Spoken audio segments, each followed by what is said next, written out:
America, Israel और Iran के बीच चल रहे युद्ध का 26वां दिन है। शांति वार्ता के बीच ईरानी हमले में इजराइल पर भारी तबाही देखी जा रही है, जबकि इजराइल ईरान के साथ साथ लेबनान पर भी हमले कर रहा है। युद्ध विराम को लेकर ईरान ने अमेरिका की शर्तों को मानने से किया इनकार। इस दौरान तेहरान ने अमेरिका के सामने 5 नई शर्तें रखी। हालांकि यूएस ने मध्यस्थ देशों के सहारे ईरान के सामने 15 पॉइंट्स रखे थे। ईरान का कहना है कि वो राष्ट्रपति डोनाल्ड ट्रंप की शर्तों पर जंग खत्म नहीं करेगा। ईरानी अधिकारी मध्यस्थता देशों के जरिए भेजे गए अमेरिकी प्रस्ताव को एक धोखा बताया है। युद्ध का अंत तभी होगा जब उसकी शर्तें मान ली जाएंगी। ईरान की 5 शर्तों में एक हमले पर पूरी तरह से रोक लगाने की मांग, साथ ही दोबारा युद्ध न होने की गारंटी, नुकसान का मुआवजा मिले। हॉर्मुज स्ट्रेट पर ईरान के कंट्रोल वाली शर्त से अमेरिका की बढ़ी परेशानी। ईरान के विदेश मंत्री अब्बास अरागची ने एक बार फिर बातचीत से इनकार किया है। उन्होंने साफ कहा है कि तेहरान और वॉशिंगटन के बीच कोई बातचीत नहीं हो रही है। इस दौरान उन्होंने पड़ोसी मुल्कों से अमेरिका से दूर रहने की बात कही है। शांति वार्ता के बीच ईरान के खिलाफ इजराइल का हमला जारी। शिराज शहर में हुई लगातार बमबारी से भारी तबाही की तस्वीरें। आईडीएफ ने जारी की हवाई हमले की तस्वीरें।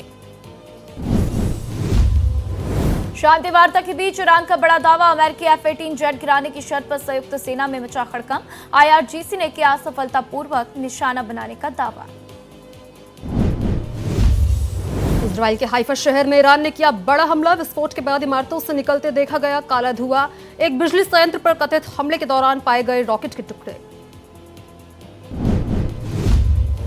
तल अवीव पर पहले के जवाब में इजराइल का लेबनान पर पलटवार। दक्षिणी लेबनान में IDF ने मचाई भारी तबाही।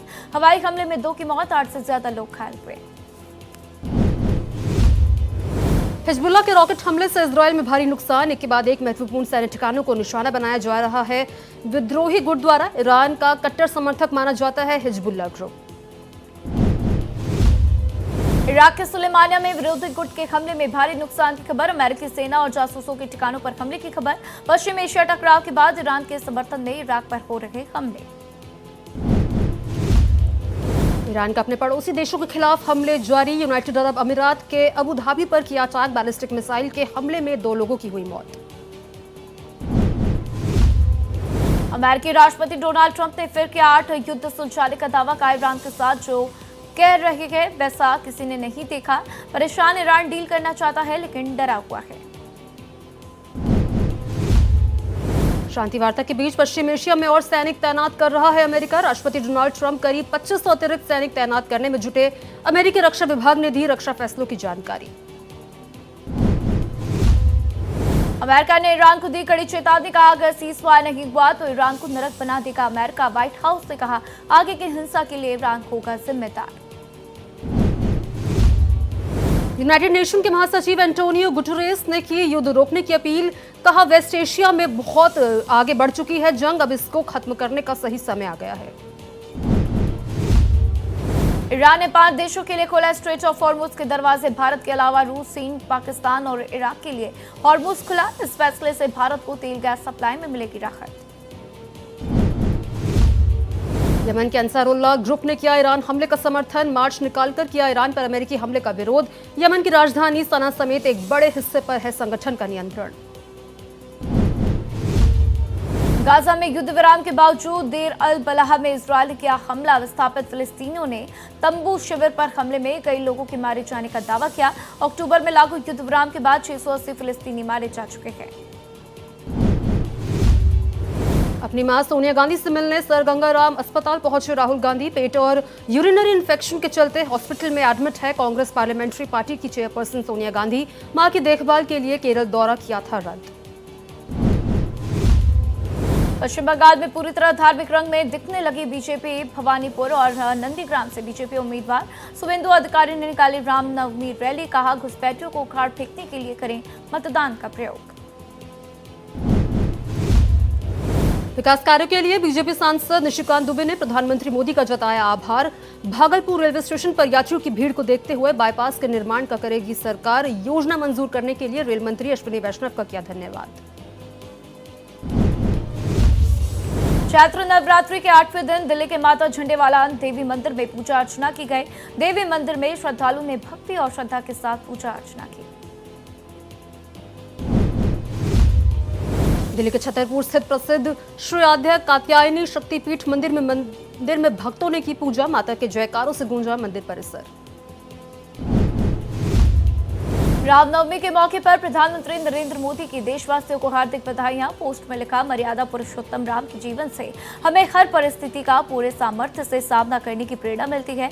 उनके आदर्श अनंत काल तक भारतवासियों के साथ साथ संपूर्ण मानवता के पथ प्रदर्शक बने रहेंगे।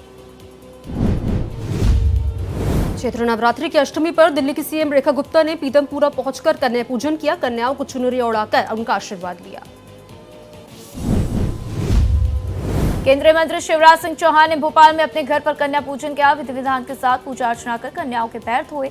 इसके बाद कन्याओं को भोजन करवाया। केंद्रीय मंत्री शिवराज सिंह चौहान ने कहा, सही अर्थों में बेटियों में ही देवियां निवास करती है। आज उसी परंपरा के अनुसार कन्या भुज हुआ है और बेटियों के बीच हम सब बहुत प्रसन्न हैं। लखनऊ में महाअष्टमी के अवसर पर चंद्रिका देवी मंदिर में भक्तों ने पूजा अर्चना की। मंदिरों के बाहर दर्शन के लिए श्रद्धालुओं की लंबी लाइनें लगी। अयोध्या के देवकाली मंदिर में गूंजे जय माता दी के जयकारे। अष्टमी के अवसर पर भक्तिमय हुआ माहौल। नवरात्रि पर देवी मंदिर में गूंजे भजन। अयोध्या में चैत्र नवरात्रि महाअष्टमी पर्व पर राम जन्मभूमि में भक्तों की भारी भीड़। श्री रामलला को पीतांबर वस्त्र पहनाया गया। राम जन्मभूमि तीर्थ क्षेत्र ट्रस्ट ने जारी की तस्वीर। यूपी के प्रयागराज में महाअष्टमी पर उमड़ी भक्तों की भीड़। अलोपी शंकरी देवी शक्तिपीठ मंदिर में भक्तों ने पूजा अर्चना की। धर्मनगरी काशी में आस्था का अद्भुत दृश्य देखने को मिला। श्रद्धालु बड़ी संख्या में बंकला गौरी मंदिर पहुंचे। जय माता दी के जय घोष से गूंज उठा मंदिर परिसर। भक्तों ने विधि विधान के साथ पूजा अर्चना कर मां से सुख समृद्धि की कामना की। सीतापुर में दुर्गाष्टमी पर शक्तिपीठ में लगा श्रद्धालुओं का तांता। ललिता देवी के दर्शनों के लिए उमड़ी श्रद्धालुओं की भीड़। श्रद्धालुओं की सुरक्षा में कई थानों का पुलिस बल तैनात रहा। मुरादाबाद में महाअष्टमी पर काली माता मंदिर में भक्तों ने देवी के दर्शन किए। मंदिरों में भक्तों की बढ़ती संख्या को लेकर प्रशासन ने सुरक्षा के पुख्ता इंतजाम किए। बांदा के मां विंध्यवासिनी मंदिर में भक्तों की लगी भीड़। दर्शन के लिए लंबी कतारें लगा पूरा वातावरण भक्तिमय हुआ। भक्तों की सभी मनोकामनाएं पूरी करती है मां। चैत्र नवरात्रि के बीच जम्मू कश्मीर के माता वैष्णो देवी मंदिर में श्रद्धालुओं की भीड़। बड़ी संख्या में माता के दर्शन करने पहुंच रहे श्रद्धालु। चैत्र नवरात्र की महाअष्टमी पर श्रद्धालुओं ने की सुख समृद्धि की कामना। अहमदाबाद में इस्कॉन मंदिर में की गई विशेष पूजा। गुजरात के सूरत में महाअष्टमी पर अंबिका निकेतन अंबाजी माता मंदिर में भक्तों ने पूजा की। मंदिर परिसर में दर्शनों के लिए लंबी कतारें लगी। मुंबई में महाअष्टमी पर वडाला के राम मंदिर में आरती की गई। तीर्थयात्रियों की सुरक्षा को लेकर प्रशासन ने की खास व्यवस्था। उत्तराखंड के हरिद्वार में महाअष्टमी की धूम। भक्तों ने 8वें दिन महागौरी की पूजा अर्चना की। खुशहाली और सुख समृद्धि की कामना की। सीएम योगी आदित्यनाथ का गोरखपुर दौरा। मंदिर परिसर में जनता दर्शन के दौरान लोगों की शिकायतें सुनी। अधिकारियों को तुरंत निस्तारने के निर्देश दिए। गोरखपुर में सीएम योगी आदित्यनाथ ने गिडा क्षेत्र में बने आईटी पार्क का उद्घाटन किया। यह पार्क गिडा कार्यालय के पास सेक्टर 7 में 3.5 एकड़ जमीन पर बना है। Software technology pox of India की ओर से लगभग 20 करोड़ रुपए की लागत से इसका निर्माण किया गया है। 2000 से ज्यादा लोगों को इससे रोजगार मिलेगा। सीएम योगी ने कहा कि पश्चिम एशिया में युद्ध चल रहा, ये लंबा खींचा तो प्रभावित हर व्यक्ति होगा। हमें अफवाहों पर ध्यान नहीं देना चाहिए। चुनौती आती है तो सबको सरकार के साथ कदम से कदम मिलाकर चलना होगा। यही सच्ची राष्ट्रभक्ति होती है।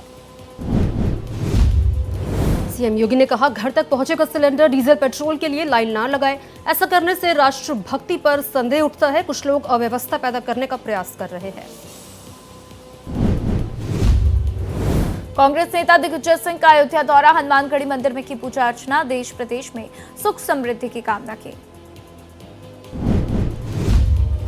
कांग्रेस नेता दिग्विजय सिंह ने कहा, जब प्रभु का बुलावा आता है तो हर व्यक्ति आ जाता है, इसलिए जब मुझे बुलावा आया तो मैं उपस्थित हो गया। प्रभु के दर्शन करके अच्छा लगा। कांग्रेस में हर व्यक्ति अपनी आस्था के अनुसार धर्म का पालन करता है। कांग्रेस नेता दिग्विजय सिंह ने कहा, उन्होंने राम जन्मभूमि मंदिर का कभी विरोध नहीं किया। उन्होंने मंदिर निर्माण में 1,11,000 का दान दिया था। बिहार के हाजीपुर की मेधावी छात्र छात्राओं को किया गया सम्मानित। इंटरमीडिएट वार्षिक परीक्षा में उत्कृष्ट प्रदर्शन करने वालों को किया गया सम्मान। प्रथम, द्वितीय एवं तृतीय स्थान प्राप्त करने वाले बच्चों को दिया गया प्रशस्ति पत्र। जम्मू कश्मीर में सीआईके की ताबड़तोड़ छापेमारी। श्रीनगर, सोपियान और गंदरबाल में कई जगहों पर छापेमार कार्रवाई। टेरर साजिश मामले में सीआईके की छापेमार कार्रवाई। रायपुर में लक्ष्मी कमर्शियल और एसआरएस ट्रेडर्स पर जीएसटी विभाग ने मारा छापा। 10 अधिकारियों की टीम जांच में जुटी। ये कार्रवाई दोनों फर्मों के 4 अलग अलग ठिकानों पर एक साथ की गई। गाजियाबाद जासूसी कांड में एक्शन जारी। क्राइम ब्रांच ने एक और पाकिस्तानी जासूस को दबोचा। दिल्ली के एक होटल में काम करता था समीर पठान, 2 अन्य साथी भी दबोचे गए। दिल्ली से सटे गुरुग्राम में मकान की छत गिरी। छत गिरने से गर्भवती महिला समेत 2 घायल। सदर बाजार के पास रोशनपुरा की घटना। घायलों को अस्पताल में करवाया गया भर्ती। दोनों महिलाओं की हालत बनी हुई है नाजुक। जर्जर मकान को तोड़ने का चल रहा था काम, तो छत पर खाना खा रही थी दोनों महिलाएं। आंध्र प्रदेश के प्रकाशम जिले में हुई बस दुर्घटना में 13 लोगों की मौत। रायवरम के पास एक निजी यात्री बस की लॉरी से हुई जोरदार टक्कर। बस में आग लगने से जलकर खाक हुई।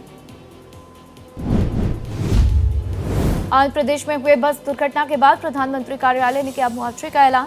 प्रत्येक मृतक के परिजन को 2-2 लाख रुपए, जबकि गंभीर रूप से घायलों को 50,000 रुपए मिलेंगे। प्रधानमंत्री नरेंद्र मोदी ने घटना पर व्यक्त किया दुख। तेलंगाना के मुख्यमंत्री रेवंत रेड्डी ने पोस्ट कर हादसे पर जताया दुख। कहा, बस एक्सीडेंट की जानकारी होने पर बहुत सदमा लगा है। घायलों को बेहतर मेडिकल मदद देने के लिए आंध्र प्रदेश सरकार से बातचीत की। महाराष्ट्र राज्य सड़क परिवहन निगम 2035 तक अपने 22,000 बसों को इलेक्ट्रिक वाहनों में परिवर्तित कर देगा। परिवहन मंत्री ने बताया कि इस कदम से महाराष्ट्र देश का पहला राज्य बन जाएगा जिसने अपने राज्य में संचालित बस नेटवर्क को पूरी तरह से ईवी में बदलने की प्रतिबद्धता जताई है। मिर्जापुर में गंगा स्नान के दौरान लापता हुआ एक 9 वर्षीय बालक। गहरे पानी में डूबने से इलाके में मचा हड़कंप। बचाने पहुंचे बच्चे की दादी को मछुआरों ने समय रहते बचा लिया। फतेहपुर में अवैध अतिक्रमण पर बुलडोजर एक्शन। पुलिस और राजस्व टीम की मौजूदगी में अतिक्रमण को ध्वस्त किया गया। कार्रवाई के दौरान अतिक्रमणकारियों में मचा हड़कंप। यूपी के आजमगढ़ में ग्राम विकास अधिकारी शशिकांत सोनकर रिश्वत लेते गिरफ्तार। घूस लेते रंगे हाथ एंटी करप्शन टीम ने पकड़ा। पूर्व ग्राम प्रधान से 2021 कार्य में लंबित भुगतान के लिए मांगी थी रिश्वत। महाराष्ट्र के जाला में टमाटर उत्पादक किसान काफी परेशान है। बाजार में टमाटर के उचित दाम नहीं मिल रहे। किसानों ने 25 क्विंटल टमाटर सड़क पर फेंके।